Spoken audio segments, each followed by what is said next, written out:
Növbəti hədis, Allah Rəsulü buyurur ki, sallallahu aleyhi və səlləm, dul qadın və miskinlərin ehtiyacı üçün çalışan insanlar Allah yolunda döyüşən mücahidlər kimidirlər. Yorulmadan namaz qılan, iftar etmədən oruç tutan kimidir. Yəni, davam etdi, mütəmadi. Gör, nə böyük savabdır dul qadınlara baxmaq, onların ehtiyaclarını ödəmək. Miskinlər üçün, dul qadınlar üçün gərək insan xeyirxah olsun. Kim belə səy göstərərsə, onlar üçün. Allah yolunda vuruşan mücahid kimidir, Allahu Akbar. Bilirsən, mücahid çox, yəni onun savabı, mükafatı böyükdür, əgər şəhid olarsa, düzdürmü?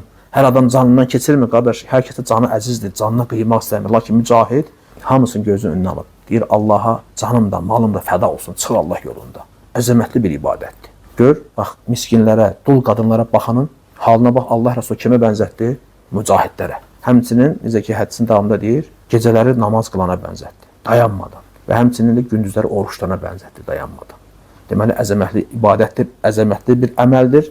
Bu şeydə hamı gərək yardımlaşsın, köməkləşsin və bacardığın qədər də Allah yolunda xərclə. Şərt deyil ki, sən yüzlər, millər xərcləyəsən, 1 manatın belə Allah yolunda vermişsənsə bir kimsə ehtiyacına görə, vallahi xeyirdir. Bəlkə də sənin o 1 manatınla o yığılan məbləğ tamamlandı.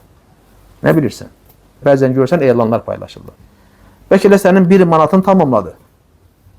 Ona görə sən pula azlığına, çoxluğuna baxma. Necə hədisə gəlir, xurmanın yarısı ilə də olsa cəhənnəm onun özünü qoru çəkin.